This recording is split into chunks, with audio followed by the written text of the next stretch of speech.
Hi everyone, welcome to All About Diabetes Tech. This video is all about the Omnipod insulin pump.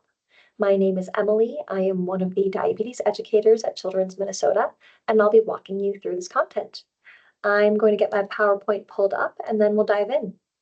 If you are a new pump user, please make sure that you watch our Pump 101 video series prior to diving into the All About Diabetes Tech series. And if you are a current pump user wanting to find out what's currently on the market, then you're in the right place.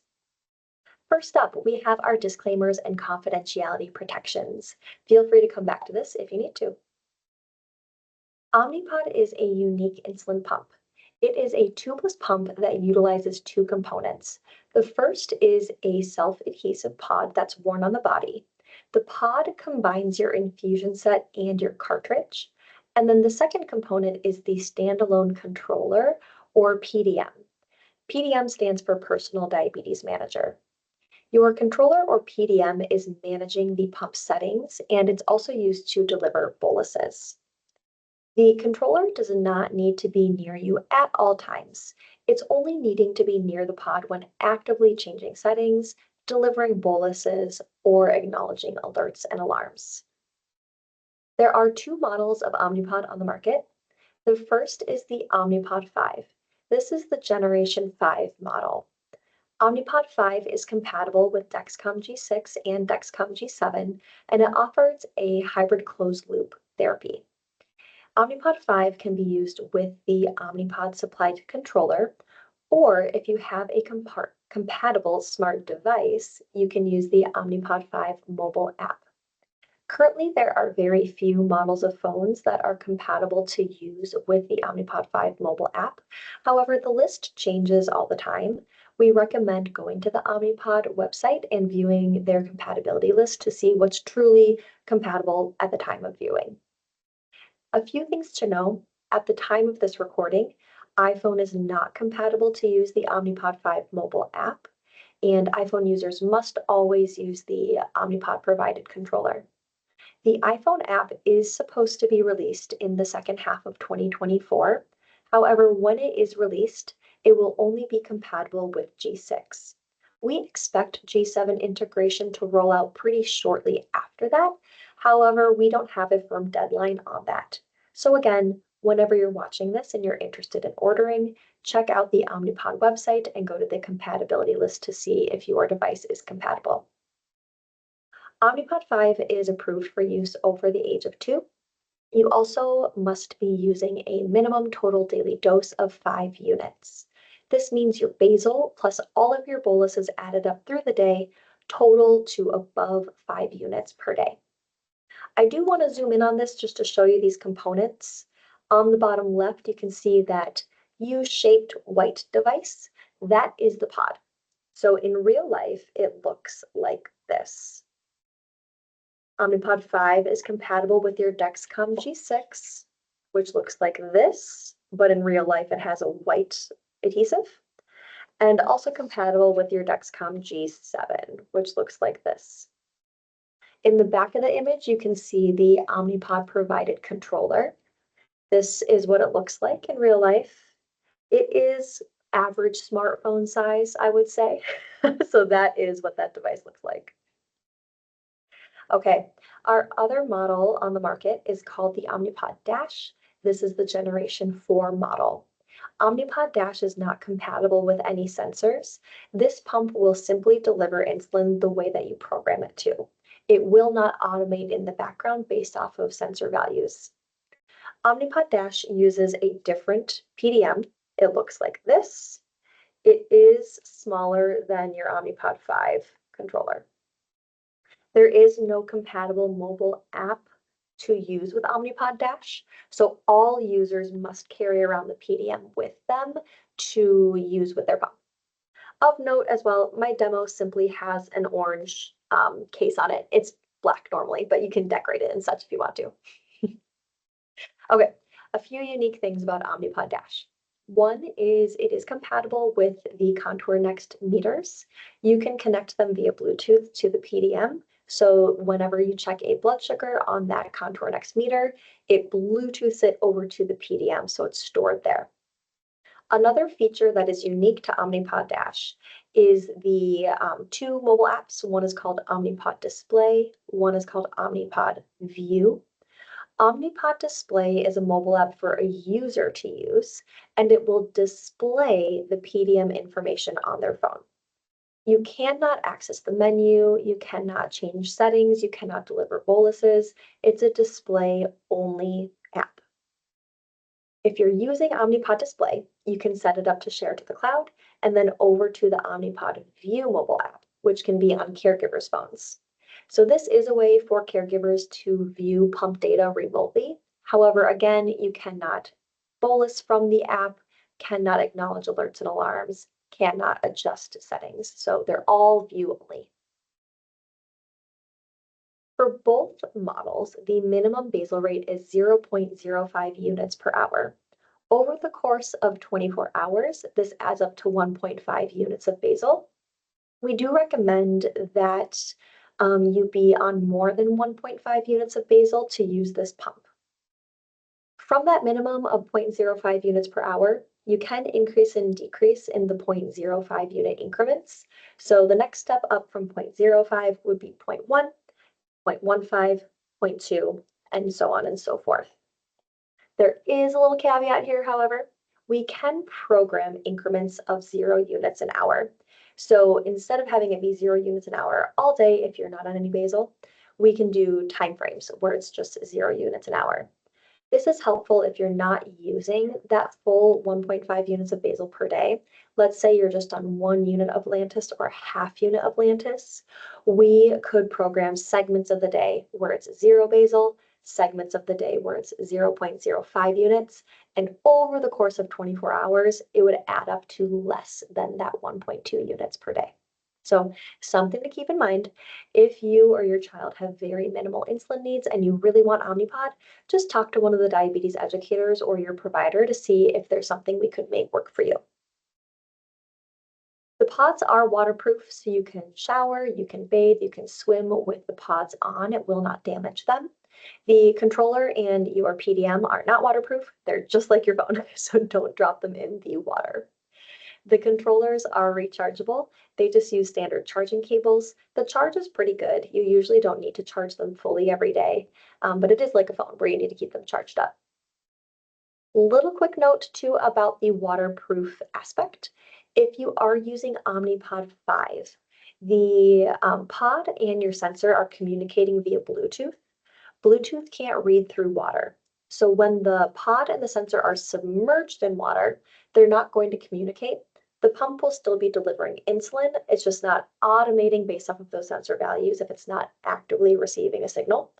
Once you're above the water and they reconnect, then automation will continue on. So again, you're not damaging anything, just the automation won't necessarily be happening in the background while you're physically underwater. We can talk about it more too when you get closer to getting your pump. Okay, so some of the features of Omnipod 5 include that hybrid closed loop therapy. The hybrid closed loop algorithm on Omnipod 5 is called automated mode.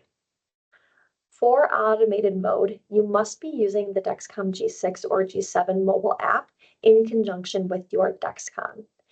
What's interesting about Omnipod and kind of confusing the first couple times that you hear about it, the Dexcom data does not read directly to your Omnipod controller.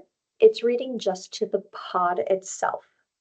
Because of that, you have to use the Dexcom mobile app to start and stop your sensor session, to acknowledge alerts and alarms for your sensor, that type of thing.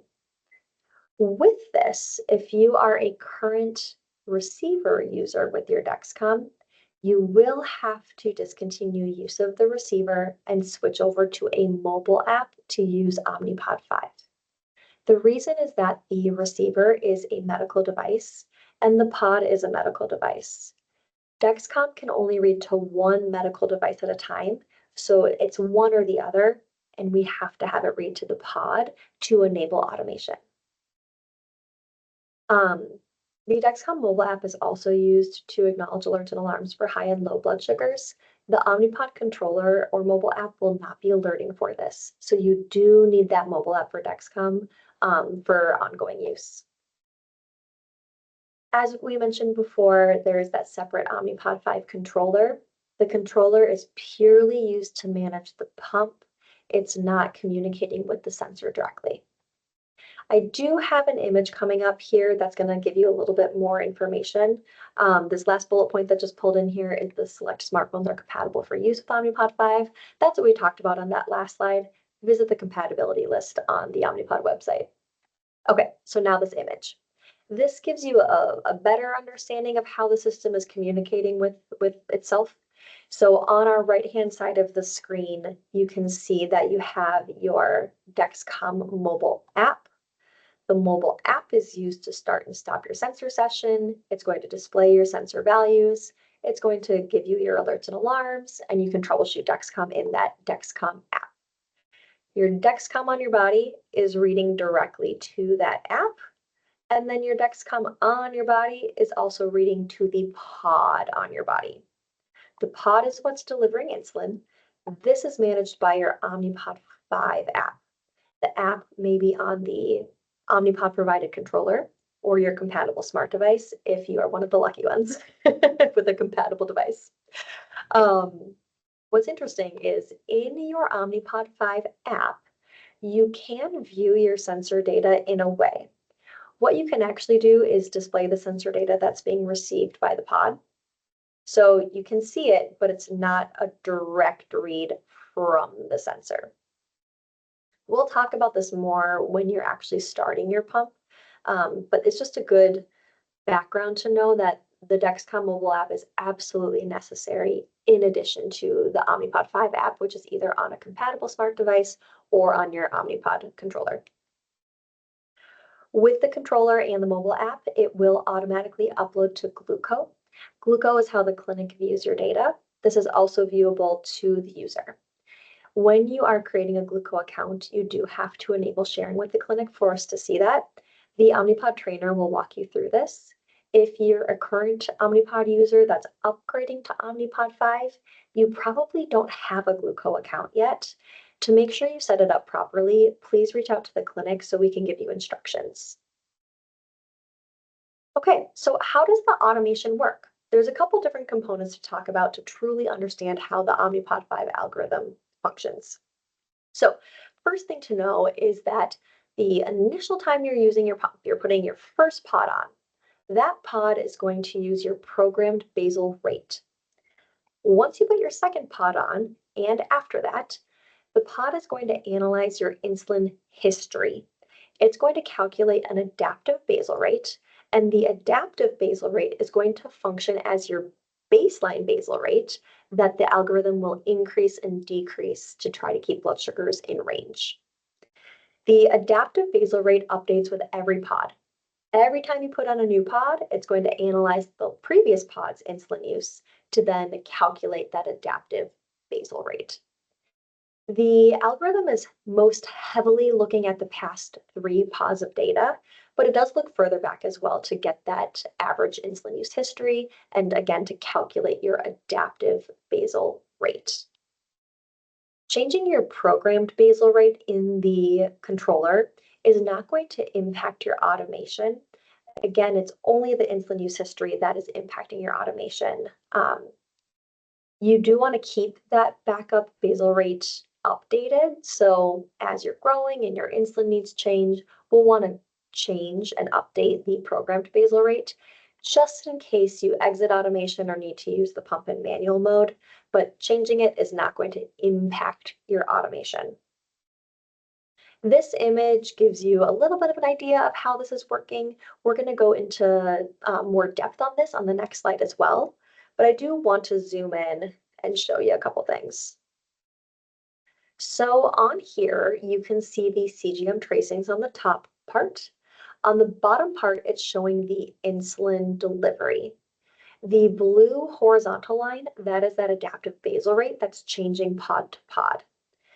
The next slide, we're going to talk about the vertical bars, so hold tight on that. So with automation, there is a target blood sugar that we set. This is what the algorithm is trying to achieve. If you are above your target blood sugar, it's going to try to bring blood sugars down to that target. If you're below the target, it's going to try to bring blood sugars up to the target. You can set the target at 110, 120, 130, 140, or 150. This can also be customized by time of day. So some people like a lower target overnight, higher target during the day, or vice versa. The algorithm is then looking at your CGM data, which includes the number and the arrow. It's looking at insulin on board and carbs on board to determine if you can just keep running on your adaptive basal rate or if it needs to increase, decrease, or pause that adaptive basal rate. Your carb ratio and your insulin sensitivity factor are only used when you're bolusing. When you're giving insulin for carbohydrates or for high blood sugar, that's when those two settings are used. Automation is not using those two features in the background. If you change your insulin sensitivity factor, it's not going to make the algorithm more aggressive or weaker, just as an FYI. So let's look closer at this image again. So we saw that we have our sensor data at the top. The other thing you'll notice now is that yellow line across the top. That is the target blood sugar. For this person in the 12 hours that we're seeing, they have a target of 110 for the first 8 hours, let's say, of the day, and then a target of 120 that last part of the day. Underneath that, in the insulin delivery section, you can see again that adaptive basal rate in the blue line, and then you can see these purple vertical bars. The purple vertical bars are what automation is doing in the background. Some people call these microboluses. So you get a microbolus every 5 minutes, and that's functioning as your basal rate. You can see in this image that the microbolus might be less than the adaptive basal rate, more, or completely paused. And it's all with the goal of getting back to target. Automation on Omnipod 5 is a mode that you choose to turn on or off. You can be exited from automation if there's a safety concern on Omnipod's side. This may occur if the pod is delivering a minimum amount of insulin or a maximum. Again, it's a safety mechanism to prevent the pod from over or under delivering insulin. Most often, we see people exiting from automation due to hitting max delivery. The best way to prevent this from happening is by pre-bolusing and putting in accurate carb counts. That way, your insulin has a head start, the blood sugar doesn't spike quite as rapidly, and then the pump doesn't need to kick out quite as heavily in the background. If you do get exited from automation, you do have to choose to go back into automation. It's not an automatic thing. You have to tell it, yep, I'm ready to go back into automation. Another feature in automation is the activity feature. This is used to prevent hypoglycemia during activity. When you turn activity feature on, it raises the blood sugar target to 150 and it reduces your automation by 50%. What that looks like is when you're looking at this graphic, those purple bars would all be cut in half if you're in automation, or sorry, if you're in the activity feature, because it's reducing your automation by 50% so that you're not getting too much insulin while active.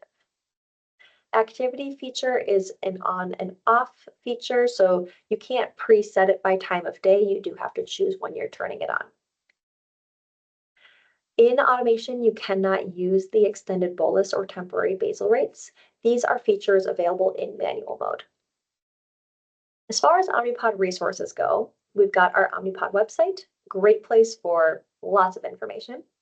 There's also a really cool simulator app, and this is available to everybody. This is what your controller would potentially look like depending on what version of software you have and such.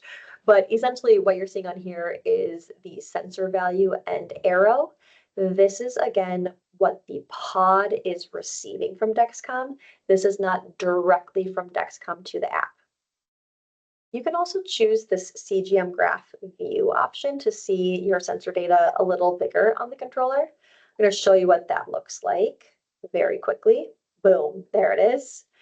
And then if you wanted to bolus, there's this vial. You can put your carbs in, put your glucose in, or click use CGM, which we always recommend doing use CGM.